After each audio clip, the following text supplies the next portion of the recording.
All right, we want to welcome in now Brian Howell, beat writer from BuffZone.com, to help us preview Saturday night's game against Colorado. Brian, we appreciate it. Thanks for coming on tonight. You bet. Thanks for having me, guys. Go back before the season, Brian. What was your expectation? What did you think in terms of how many wins, how Colorado would play this year, and has it changed after watching the first game against North Dakota State?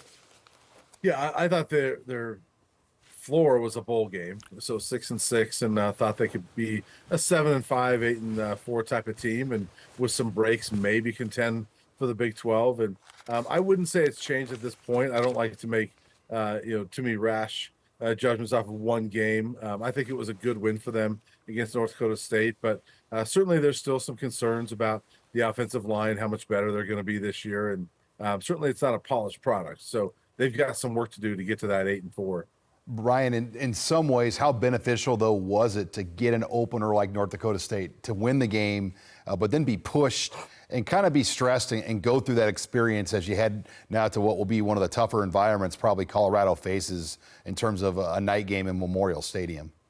Yeah, I think that was a really good test for them. I think, I was talking to a colleague of mine, and, North Dakota State, they're FCS, but I think they're probably better than 40 to 50 FBS teams, when you look across all of FBS. So they're really good. I think that was a good test for Colorado's revamped offensive and defensive lines to have to go through a physical test like that. That's what NDSU is known for, is being physical.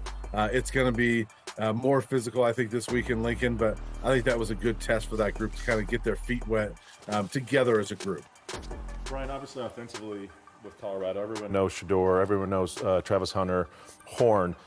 And those guys are the big play capabilities that they have and the explosiveness. If those guys can't get it going, who else can Colorado have a backup plan to that? Are they successful to run the football? Who else can they rely on to kind of take some pressure off those guys if there are double coverages or people tend to shut them down? Well, receiver-wise, certainly they've got more talent than even those two guys. I mean, LeJontay Wester was number 2 in the country in receptions last year at FAU.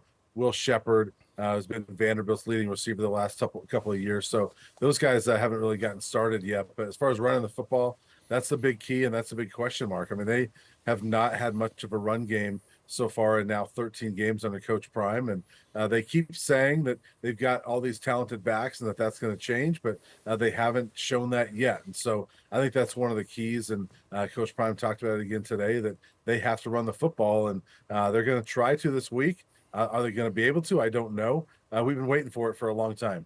I know it's early still, Brian, but a lot of times you don't have a chance to be able to have 2 top 5 picks coming into a stadium.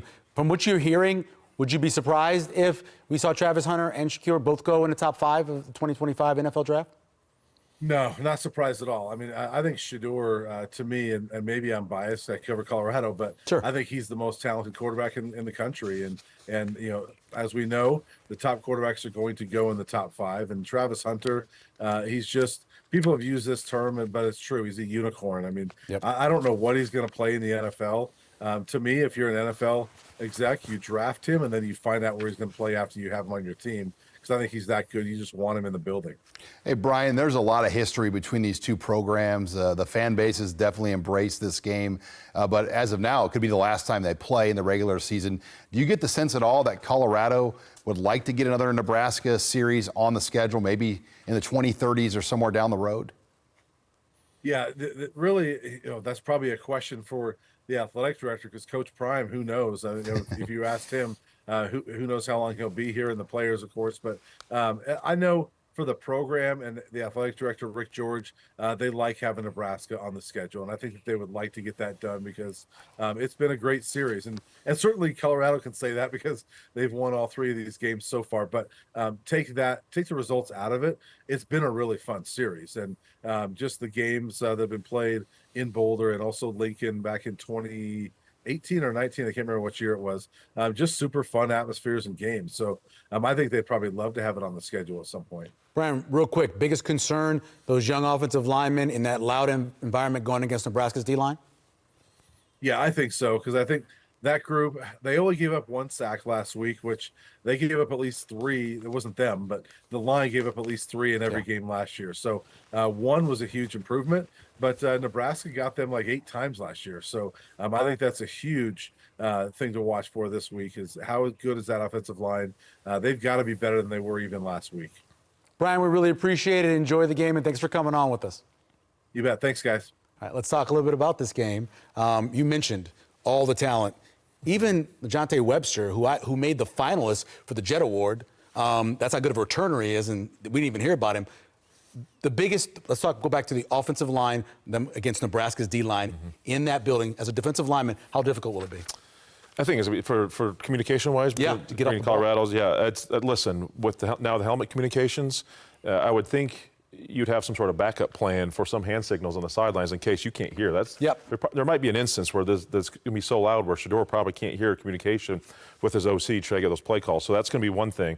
But then you're probably going to do a silent count with O-line. You might see them holding hands as well. Well, You they see- can't even snap, right? So yes, it's going to be they're going to be tested, and I think they struggled last year against Nebraska. He said 8-9 sacks last year, but now Nebraska's D-line is just as good, if not better, as they were last year against that offensive line that gave up a ton of sacks, has struggles to run the football. So the biggest key is Nebraska's defensive line versus their O-line. Yeah. Can you get home with 4 as well, so you can keep the 7 guys in the back end to help cover all those that deep stable of wide receivers they have. Most important matchup for you?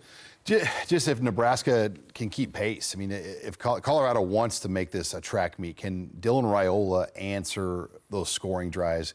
Because you don't want to have too many empty possessions and give Colorado an advantage on possessions because they can score on anybody. We know that, and I think Nebraska needs to do that. And then, Tony White, they didn't blitz once last week. They ran 3- and 4-man pressures the whole game. What does Tony White have up his sleeve on defense? Because they were very basic in what they showed UTEP a week ago. Do you think Nebraska needs to try to dominate the time of possession, so run the ball out? I think so. I think that's important. I think committing to the run. North Dakota State was successful running the football with their quarterback. Obviously, you're not going to do that with Raiola. Maybe you see some Harburg situations to try to get some extra QB run games in there. But I think you still have to commit to it and to slow the game down, own some time of possession. And that's the biggest key. If Colorado does get off to a quick start, still commit to that run and not chase those points. Sean, let's go to burning questions. All right, my burning question is, can Nebraska live up to the stage? I mean, they've had so many opportunities. These opportunities are limited. They have to take advantage of it and live up to the moment of what this stage will be with a nationally televised night game at Memorial Stadium. I've already said it multiple times. Nebraska has to get home with 4. You can't. I don't think you have to get unique. You don't need to try to bring 5 or 6. Maybe you do it at some times, but you get home with 4. Keep those back guys those 7 guys in the back end to cover those wide receivers. My burning question is, can I wear this shirt comfortably after the game? Will I be able to wear this and feel pretty comfortable because Nebraska has won the game? This is a classic. Hopefully I can wear it. That's my burning question.